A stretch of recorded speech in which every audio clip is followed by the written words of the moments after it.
Hello friends, I'm Sunil Sawant, international memory athlete, brain performance coach and study coach. I welcome you all in today's video and today we are going to talk about reading. आज हम लोग बात करेंगे reading के बारे में. Reading is very important aspects of studies, right? And आज हम लोग बात करेंगे how to read with concentration. According to me, there are two types of reading. Yes, type number one is the simple reading. सिर्फ पढ़ने के लिए पढ़ना, reading for sake of reading. And type number two is reading with concentration, concentration के साथ पढ़ना. तो question arises how to stay focused while reading. Reading के टाइम पे माइंड को वहां पे फोकस्ड कैसे रखना है, that is the subject for discussion. Okay, इसके लिए एक एग्जांपल मैं आपके साथ शेयर करना चाहूंगा. Few days ago I was in a seminar. कई सारे स्टूडेंट्स और पेरेंट्स मेरे सामने बैठे थे. तो क्वेश्चन मैंने पेरेंट्स को पूछा और मेरा क्वेश्चन था, how many of you read newspapers regularly every day? So one of the parents, his name is Anil Desai, he stood up and he said, yes, I do read Times of India regularly every day. मैंने बोला that's great. तो मैंने पूछा 7 days ago तो आपने Times of India पढ़ा होगा sir ji? And he said yes, I read it. Okay. तो मैंने पूछा 7 days ago Times of India का हेडलाइन क्या था?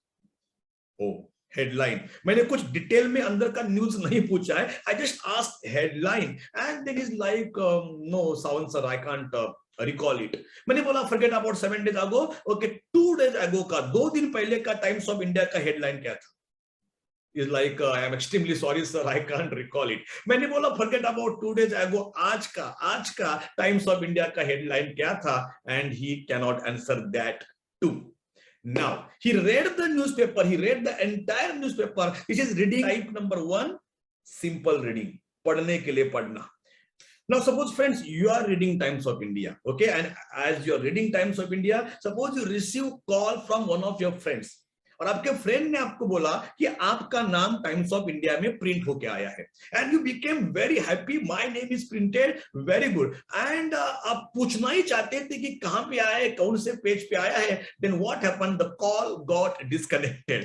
एंड आप उसको कॉल बैक कर रहे हैं बट कॉल लग नहीं रहा है, it is not reachable. So you tried for long time of period but call लग ही नहीं रहा है. Then you are like let it be, let me search कि मेरा नाम कहां पे प्रिंट होके आया है. You read the first page of Times of India. Now you did not read it, okay, you read it with lot of concentration. अभी आप एडवर्टाइजमेंट को भी नहीं छोड़ेंगे, अपनी पूरा पेज को डिटेल में रीड किया, आपको आपका नाम नहीं मिला तो नो प्रॉब्लम. आपने सेकंड पेज को रीड किया, थर्ड पेज को रीड किया, in every page you are searching कि आपका नाम कहां पे है. आपको पूरा टाइम्स ऑफ इंडिया पढ़ के हुआ आपका नाम मिला ही नहीं, बट लास्ट पेज पे आपको आपका नाम मिल गया. सपोज आपके स्कूल में कोई तो कंपटीशन था and you perform excellently well in the competition and आपका नाम उधर छोटा सा एक आर्टिकल में प्रिंट होके आया था. You got your name, you found your name, but do you know students, in the search of finding the name, you read the Times of India. It's not simple reading, you read it with lot of concentration. और अभी मैं आपको times of India के ऊपर कोई question पूछता हूं तो क्या उसका आंसर आपके पास रहेगा या नहीं रहेगा? द चांसेस ये है कि आप उसका आंसर दे पाएंगे. यस. नौ बड़े ध्यान से अगर आपने इस एग्जाम्पल का स्टडी किया तो आपको एक बात पता चलेगी. जो पहला वाला इंसिडेंट में अनिल देसाई न्यूज़पेपर रीड करते थे बट उनको उसमें से कुछ भी याद नहीं था. अपने जब न्यूज़पेपर रीड किया तो आपको उसमें से कई सारा इंफॉर्मेशन याद हुआ. बिकॉज अनिल देसाई जो थे उनका जो रीडिंग था it was simple reading and your reading was reading with concentration. The question arises, आपका रीडिंग कंसंट्रेशन के साथ क्यों हुआ? बिकॉज मैंने आपके रीडिंग को एक पर्पस दे दिया. What was the purpose? To find out your name. और इसके ऊपर रीडिंग का एक लॉ एस्टैब्लिश होता है. And what is the law of reading? And the law of reading says reading should be always purposeful, target oriented and object oriented. आपके reading के पीछे कुछ ना कुछ तो पर्पस होना चाहिए. अगर पर्पस है तो आपका रीडिंग में कंसंट्रेशन हमेशा हाई रहेगा. That is the law of reading. Yes. Now you must be thinking इसको पढ़ाई में कैसे अप्लाई किया जाए, right? So here let me give you another very powerful example. Suppose this is a book of Ramayana. Okay? मैंने आपको रामायण की किताब दी और रामायण के ऊपर मैंने आपको एक क्वेश्चन पूछा. And my question is, Ram और रावण का युद्ध कितने दिन चला था? और आपको इस आंसर को इस किताब में से सर्च करके मुझे बताना है। मैं आपका एग्जाम नहीं ले रहा हूं, हेलो, मैं आपका एग्जाम का तैयारी करवा के ले रहा हूं, प्रिपरेशन करवा के ले रहा हूं। तो आपने रीड करना चालू किया, first page, second page, third page, first 50 pages you read. Now you are not just reading, you are reading with lot of concentration because you have purpose, and the purpose is to find out the answer of this question. Ram और रावण का युद्ध कितना दिन चला? Yes, 50 pages you read with lot of concentration. You were reading page number 51, and while reading page number 51, suppose your mind got distracted for few seconds, you turn the page and you read the complete Ramayana. Okay, and you did not find the answer. And why didn't you find the answer, students? Because the answer was there on page number 51. That means every single page को आपको concentration के साथ पढ़ना पड़ेगा. Then only you will find out answer of this question. Right? So you read the entire Ramayana, okay, with lot of concentration. You found the answer. Ram और रावण का युद्ध 10 दिन तक चला.